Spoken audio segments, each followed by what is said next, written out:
Thank you for joining us today. This is Worth the Admission podcast. My name is B. Frank. And I'm Travis.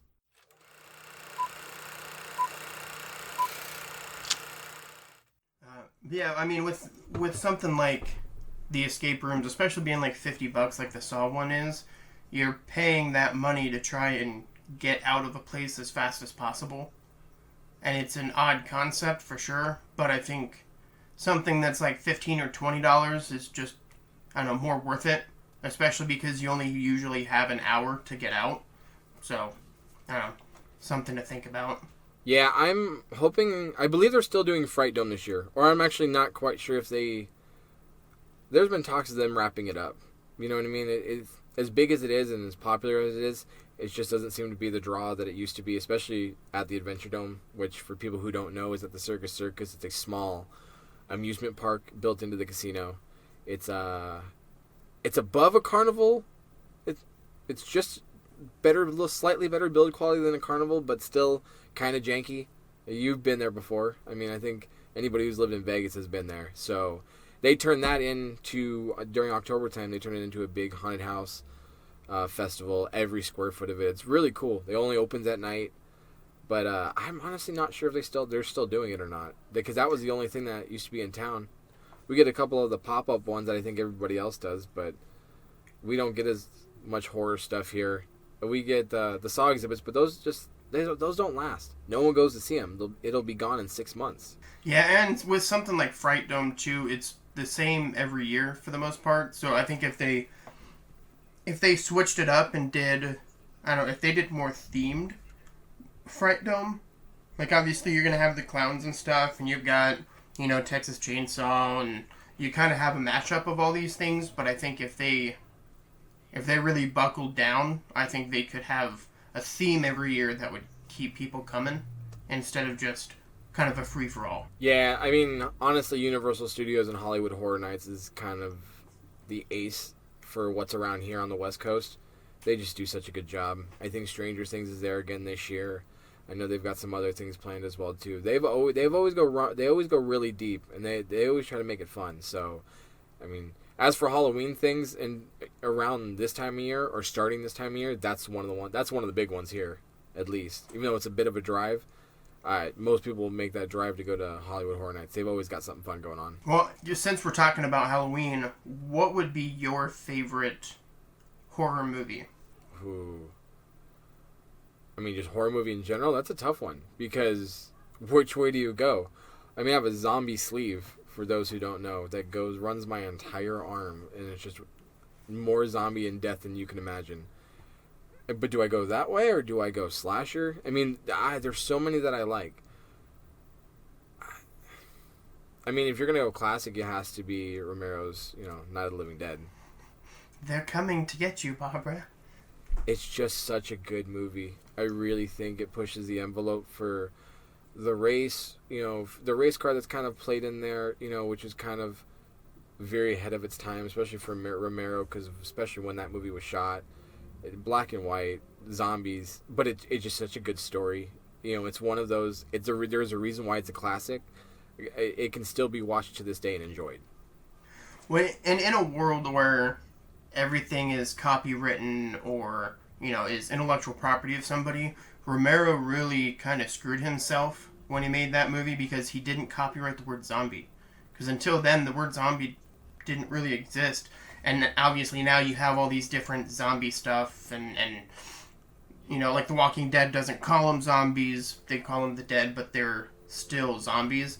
And not having copywritten that, he's essentially lost out on a shit ton of money. But also because of that, we've also had movies like 28 Days a Week Later and, things of that nature. Well, that's the thing. Let's okay, say for instance with zombies. I love that you can have so many different incarnations of a zombie. Is he fast? Is he slow? Is he smart? Is he dumb? I mean, how do they survive?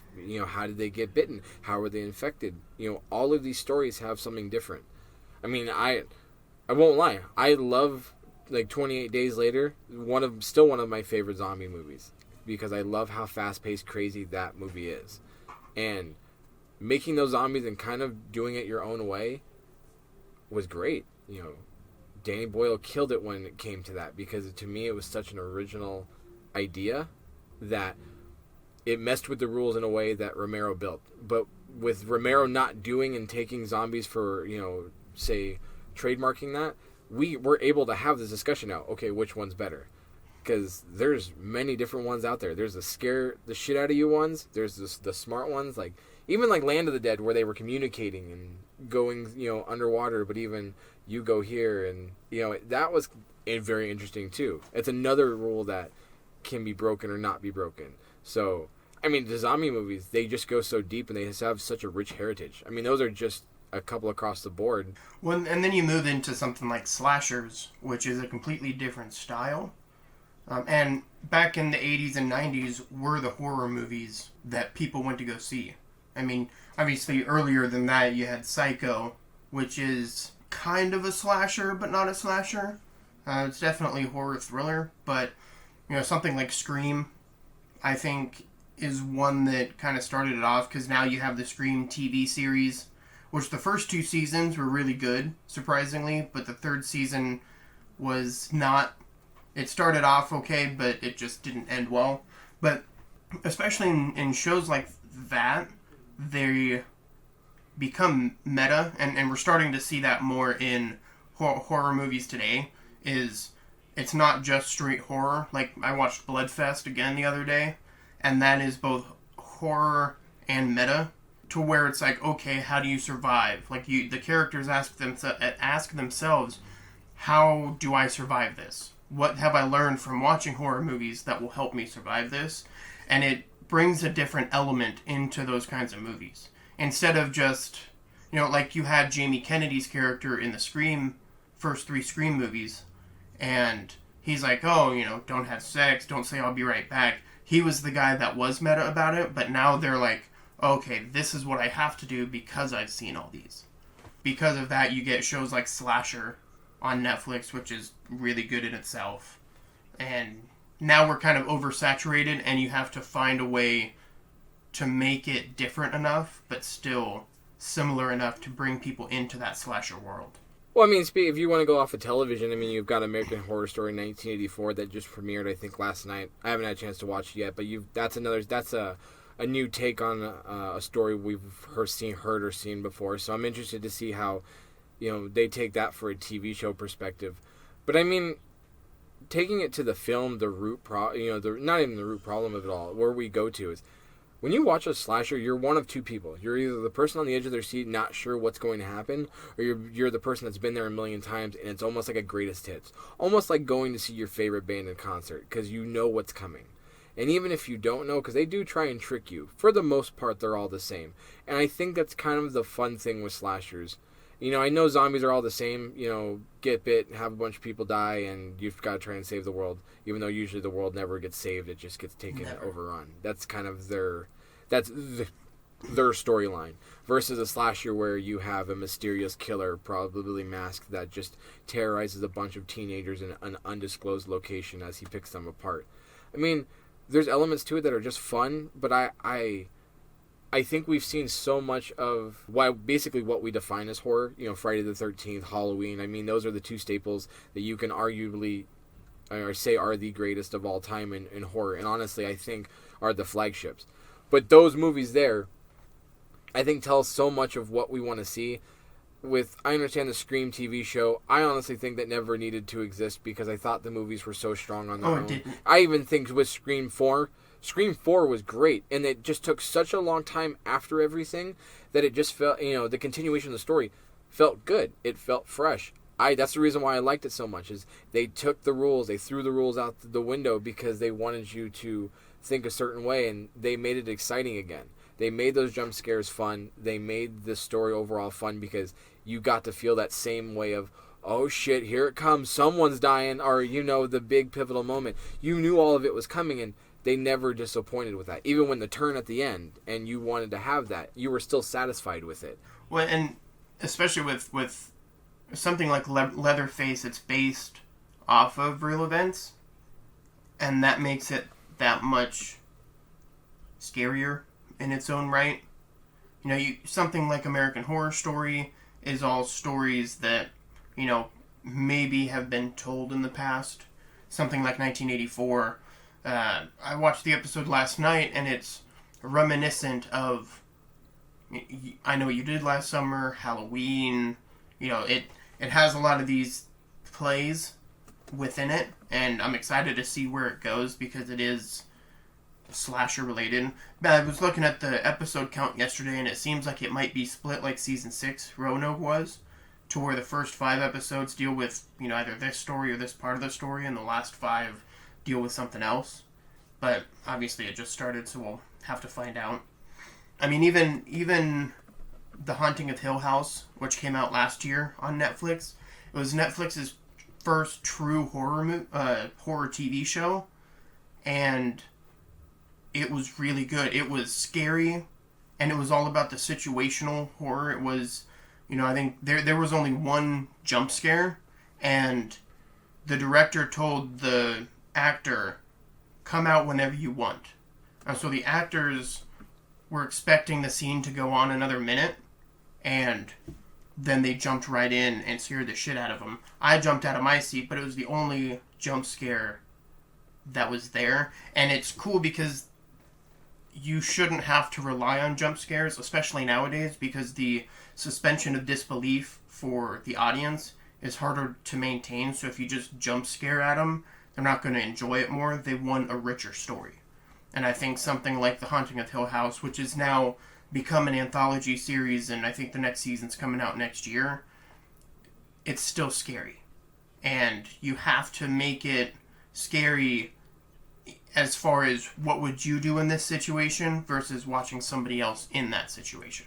So I'm going to take it all the way back to our original question, which you asked me, which is, what is my favorite horror movie of all time? I'm now going to take that back because it's hard because I also think The Shining is one of the greatest horror movies. I mean, you can put it in with that. To me, it truly is because I think the way the storytelling is and the way it's shot is beautiful. I mean, that feeling of that entire movie being stuck in a hotel and just the slipping into madness that you see, it is great and it's terrifying. I mean, I remember seeing the first time I saw that scene for The Shining was actually watching Twister when they're in the scene at the drive-in movie theater. And the kid turns the corner and they're showing that scene. And the twins are sitting there. That's actually the first time I ever saw that scene of that movie. And then I went back because that actually scared me at the time. I was also a kid, and many years later ended up seeing The Shining, and it really still resonates to this day. Thinking about it. I mean, in terms of horror, I think it's more there. I know it's more psychological horror, but to me, I still think it has enough horror elements, and the way it's portrayed and the way the scares are makes it, to me, feel like more of a horror movie. The first horror movie that scared me, and I think I was 12 or 13 at the time, was Saw, because it was so simple. I mean, you had 2 people just stuck in a room, and then basically that night, my door was open and I just locked eyes on the hallway closet and made sure that no pig was jumping out of there. Because if that thing moved, I was ready. And it didn't, and I slept like shit last night, but I also lived. So, and then I remember watching The Exorcist for the first time, which I think I was about the that's same. Another good one. My dad said that it scared the hell out of him when it came out. It was the scariest movie that had come out at the time. And I watched it. It's a great example of the difference of time, because you have the original, which when it came out was in a world where religion, I guess, was played a bigger part, and because of that you had, this is what demons could do, this is kind of how it would play out. But later on, you don't have those strong specific ties. It doesn't come off the same, so it's not as scary, although it is entertaining to watch. Nowadays, again, with the suspension of disbelief, you have to make a story that draws the audience in, and even if you do have something unexpected, you have to do it in a way that is unexpected.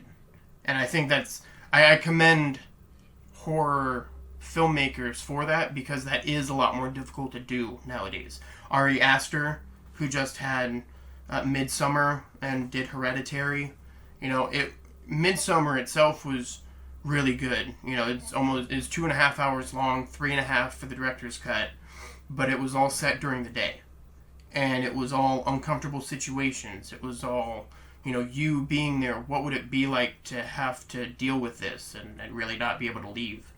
It brings in that extra element of what it means to actually scare people and do it in a way that's scary now. Yeah, and that's kind of the thing that we'd have to take away is the progression. And something like that has to push the envelope. Because nowadays it's become a lot harder to scare people. We've seen a lot of what can be done. I mean, everybody's seen someone killed now in a horror movie and things like that. So it's really hard to come out and bring out something different and that psychological thriller, you know, bringing that element and bringing it more to you, to your level, and bringing it and making you think about it internally, and sells the horror so much more. I mean, 10 years ago, it was all about, like, Paranormal Activity and everything like that. Like, that was the progression. No joke. That was a small indie movie that made a bunch of money, and it progressed along. And now we're seeing just these psychological horrors and these questions that we ask ourselves, going a little bit deeper into ourselves for a movie. I mean, it's terrifying. But it's a great terrifying, because it satisfies you so much more than going, oh, look at that, that's scary, and then moving on with your life. When you can bring both elements together, it's great. It's not done a whole lot, and it's very, very hard to do. Like Jordan Peele, obviously we can talk about his movies. I mean, those are a little bit more thrillers, but I mean, when you're talking in terms of something that's being on the edge of your seat that makes you think and that scares you, you know, he's doing it more modern day, like a lot of them here. But that's that progression that we've seen now as we've gotten to this point. But it doesn't always have to be, you know, I don't always say rip your arm off, but it doesn't always have to be gore. I mean, it just can be just enough in the inside, and just flashes or just little things of terror is what goes so much further nowadays. And we've started to see a rise in, over the last, I'd say, 10 years or so, horror comedy. I think the very first horror comedy movie that I watched was a movie on Netflix we found called Housebound. And the whole time we were torn, because we're like, is this supposed to be a comedy or is it supposed to be a horror? Because there were moments that were frightening and scary, but then other moments that you laughed your ass off. And I think the best representation of that is probably Tucker and Dale versus Evil, because that's a solid movie. You get that horror element, but there's really no horror, and it's all just mistaken identity, mistaken understanding. It makes it enjoyable while also a little bit frightening. Or even Get Out, where it had its actual cracking, funny moments, but then, you know, like this scene where he's in the room with the wife and she's doing the tea and clinking the spoon, that was a scary scene. Because it's like, this is something that could happen. You know, you could hypnotize somebody into a state that they can't move. Total paralysis without actually being asleep. And so I think that's something that Jordan Peele has done very well, and he has the background in comedy to be able to pull that off too, I think. Oh, but I think with being able to tell a comedy story also helps you tell a story so much better as well too.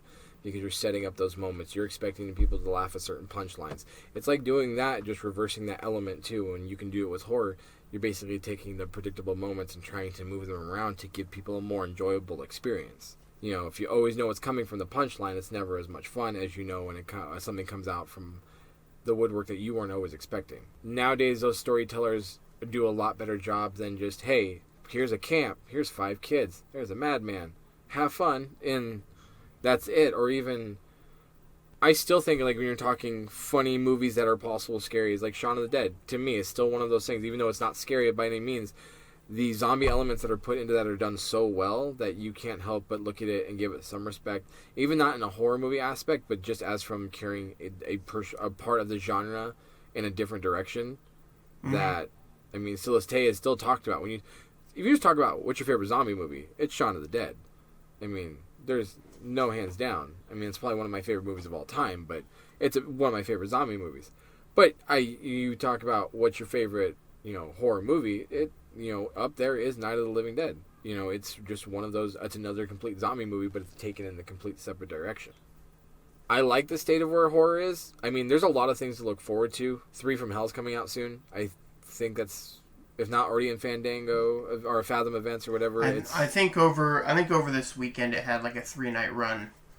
Rob Zombie is another interesting one because he's horror for the sake of horror. When like his first Halloween movie that he did, I enjoyed because it was a different take. The second one was not that good. And then last year, obviously, you had the Halloween continuation, which was a continuation from the very first Halloween from 77.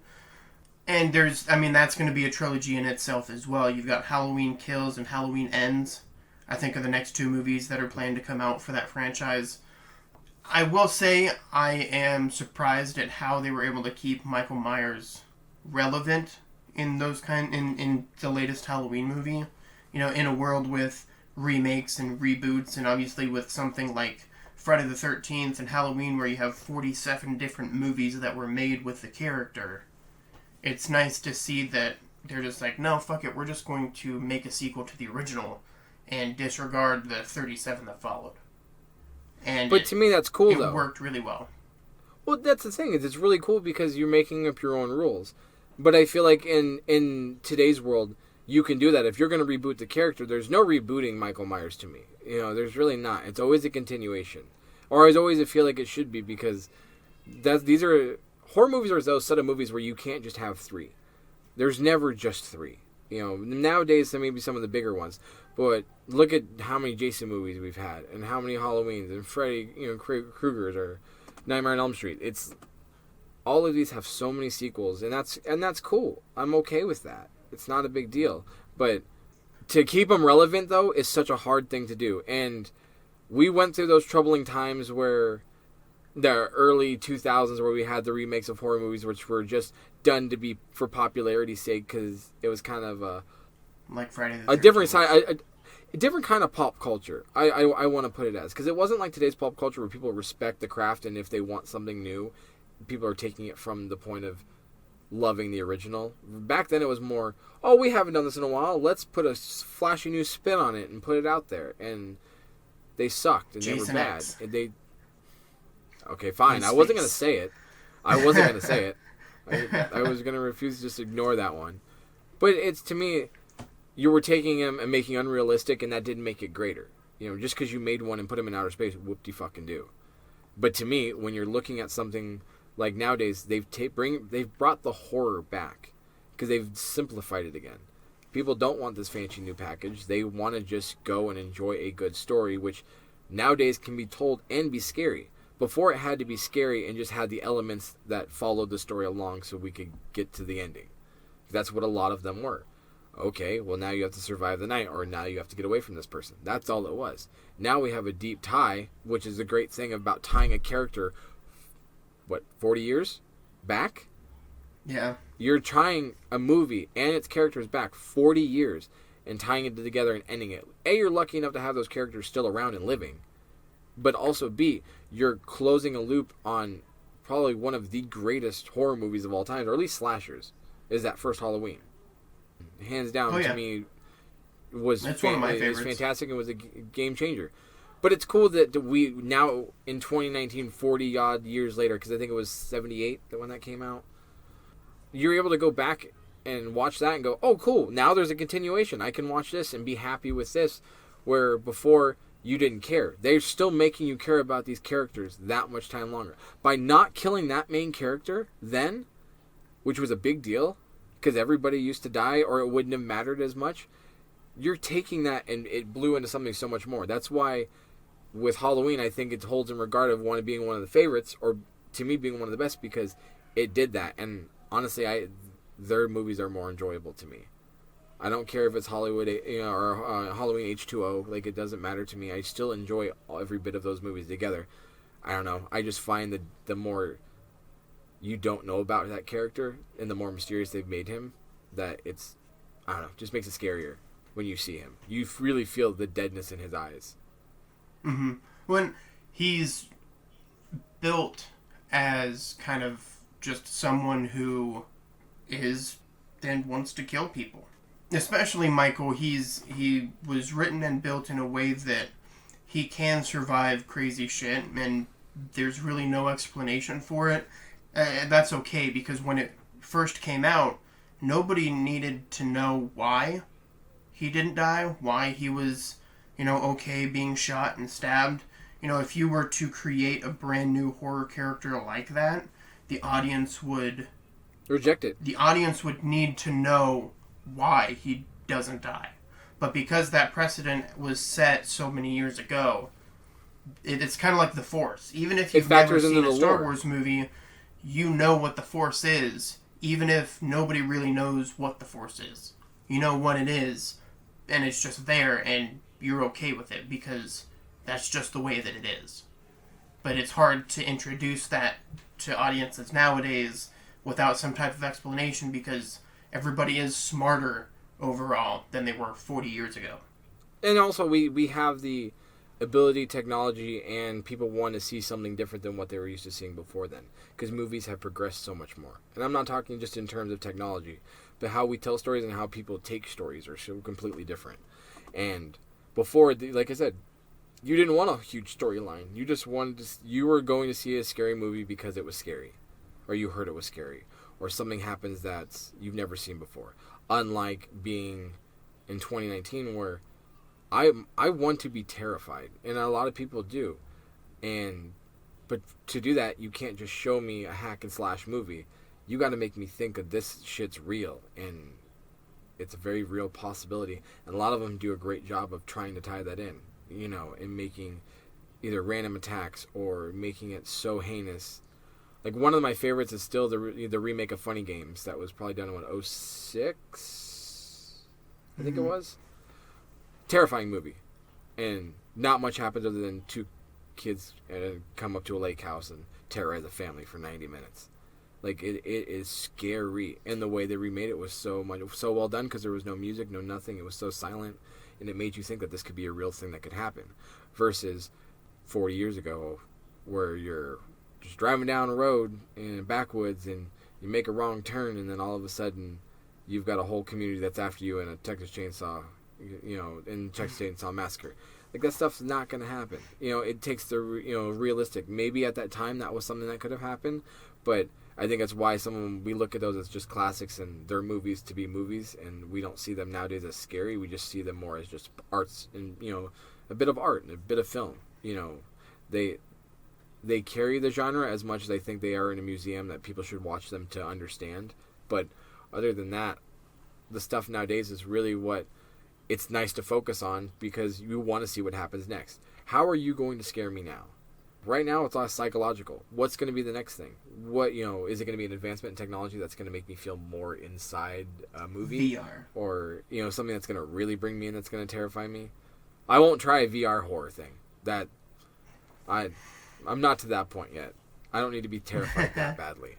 But in terms of realistic of what can you play on a story that I haven't seen before, or what can you make me see from a different angle that's going to go, wow, that was scary. Something that the creator and director of The Haunting of Hill House even said, he's like, especially in a TV show that's 10 episodes, something that's longer than an hour and a half, you can't just focus on jump scares. Because eventually the audience is going to be like, well, I'm over the jump scares. And it's more about the story now. And the story has to be scary enough for the audience member to think, wow, this is scary. Like, I am scared. There's a little part of a scene in one of the episodes where Tall Man just kind of floats in, and all you see is his feet.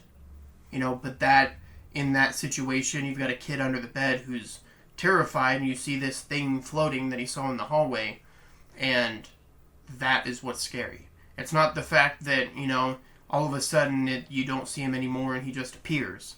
He's just there. The presence of the scary thing is there.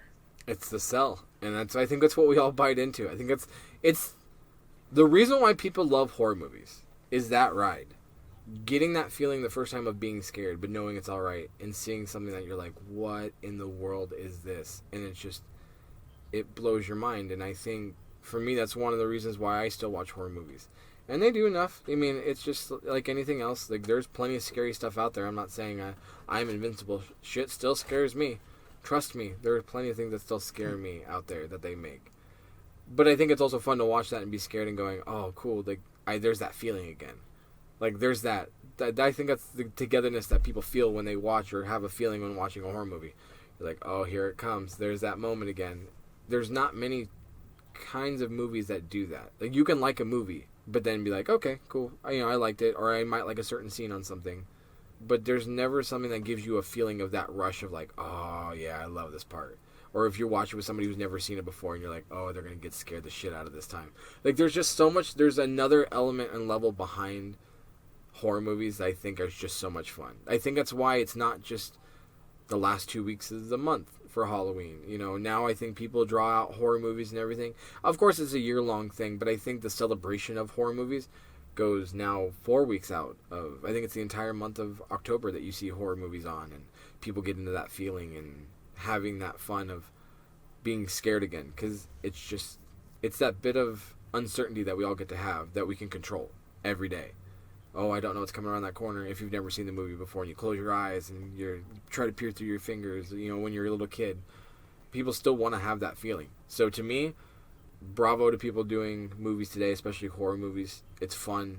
It makes me smile because it's another bit of weirdness that comes out in the world, because a lot of horror movies now are just plain weird too, and that's kind of also what sells them, is how weird can you make something that's an original idea that still makes you want to care and be scared and have fun, and go through that experience.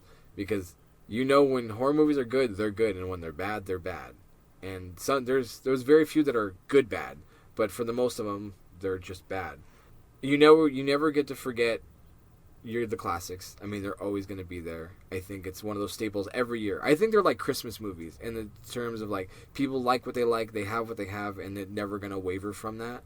And that's cool. But also, I like that you can love a slasher. Like, I know if we had to pick between older and newer slasher, I know you would be more of a Scream guy. Just like my wife is definitely like, she loves Scream. That's her favorite thing. But I will take Halloween movies all day long. Give me Halloween, I'll take all of them. Even over Friday the 13th, as much as I love, even Jason Season Voorhees of the Witch. I hate you. You had to ruin it, didn't Gotta you? pull out those weird ones, yeah. Between Jason X, I mean, you also got Freddy vs. Jason, which was completely awful, but also somewhat fun to watch.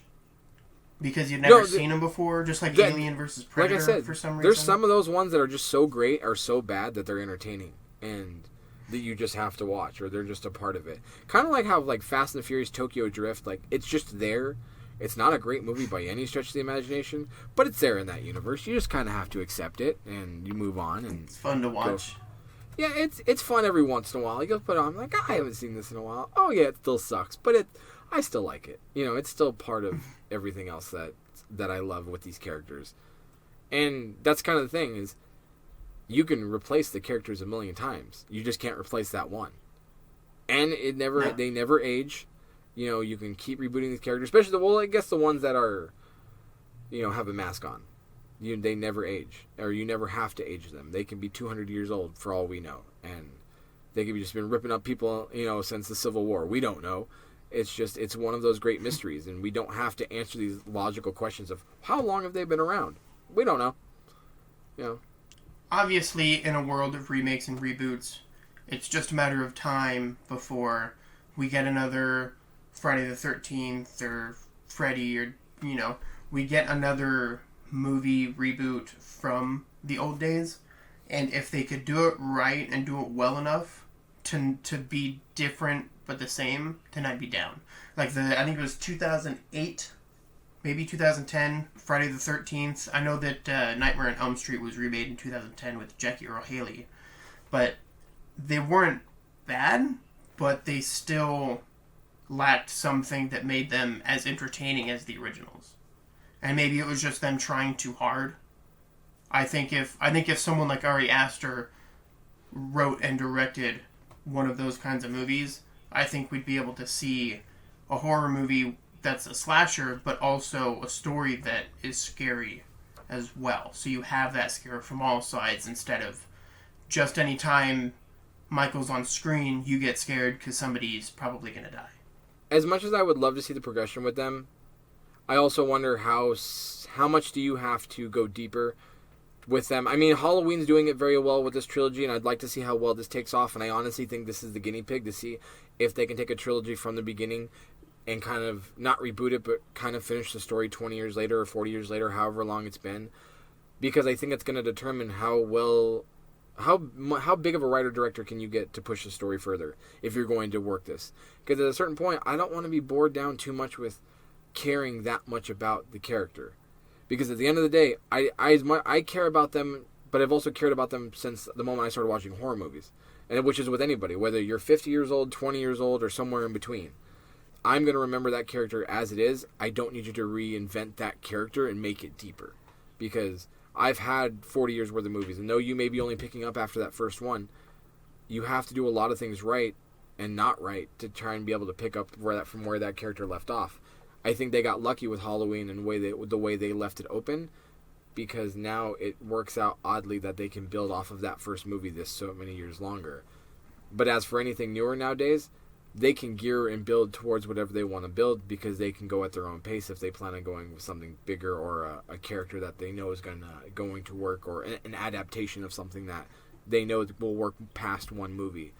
But for the most part, when you're looking at independent movies, or just independent kind of movies or horror movies in general, like, you're only going to get a one-off. Very rarely do you get something. I think the biggest thing that I know that got a remake was like Hatchet 2.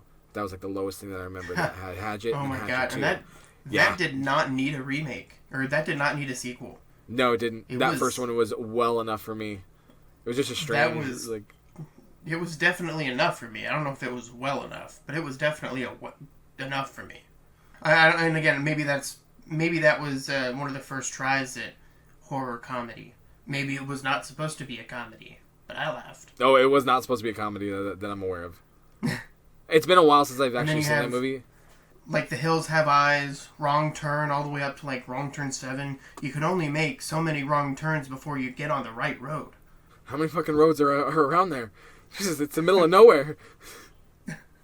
I think in the coming years we're going to start to see a rise in horror again, and I think you're right. I think the Halloween movies are kind of a test, and I would love to see a Friday the 13th movie done again, because at this point it's going to happen. It's just a matter of when, so I'm excited to see it.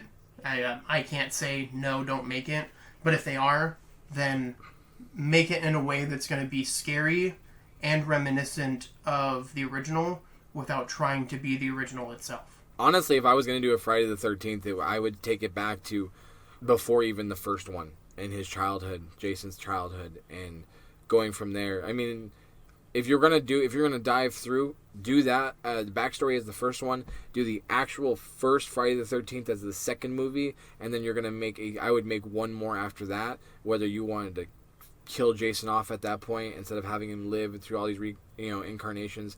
But if you were going to retell that story, I would completely reboot it from the beginning and start there and do 3 movies. Because honestly, a psychological thriller where I saw that kid turn into that person, into that murder, like, that would be cool to see. But I'd also like to see the thought process of Jason's mom too in that first one, because leading up to how everything happens at that camp, I would be fucking fascinated.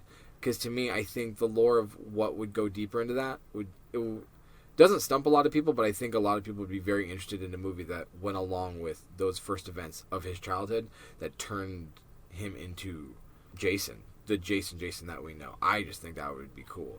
Just because they're doing it slightly now with Halloween and going more the psychoanalytical route, which is bringing back characters, which is making it fun, but at the same time, too, is also letting the movie be what it needs to be. So, I like going deeper in that sense. I mean, going really, really deep with Jason is kind of a contradictory to what I said earlier, but it's a story where I think of out of anything I would want to see go deeper, that would be the one. Well, as we kind of close out, do you have any final thoughts? My final thoughts is enjoy the horror that we've got. Remember where we've started from. There's so much fun things.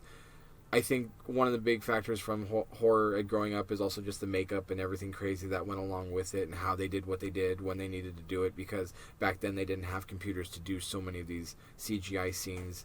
So it's really cool to see best ones always are the older ones that age very well. I think with certain movies, even when they're older, people don't want to go back and revisit them. I think horror is one of those genres where you can go back and watch something. I mean, didn't even get into the monster movies and Universal monster movies and horror back then, and how we've been going for 100 years. We went more from like what was our parents' like favorite kind of movies and what was around their age and what we liked, because that's what we grew up on. But there's so much more behind it, and we'll maybe do another deep dive going in next month with some more Halloween stuff. Maybe we'll bring a list of different movies, but there's just so much. I would just say go out there and have fun. Look at Netflix, because they've got so many horror movies, B horror movies on there. Hulu has their series of every month they come out with a different horror movie, which is very cool to have. And so if you're always looking for something once a month, they've always got fun stuff that they always put out. So they've been going back for a while. They've got a whole laundry list of backed horror movies, just B horror movies, but fun stuff, and you've always got everything else out there. So for horror movies, that's all I've got, is just enjoy what you enjoy and like what you like. And I'll always love zombie movies, so it's what I grew up on. It's what I'll love, till I can't watch movies anymore. Till you become one yourself. Till I basically become a zombie myself. I've already got the bite on me. So with that being said, I am B. Frank. And I'm Travis. And we are Worth the Admission. Goodbye. Goodbye.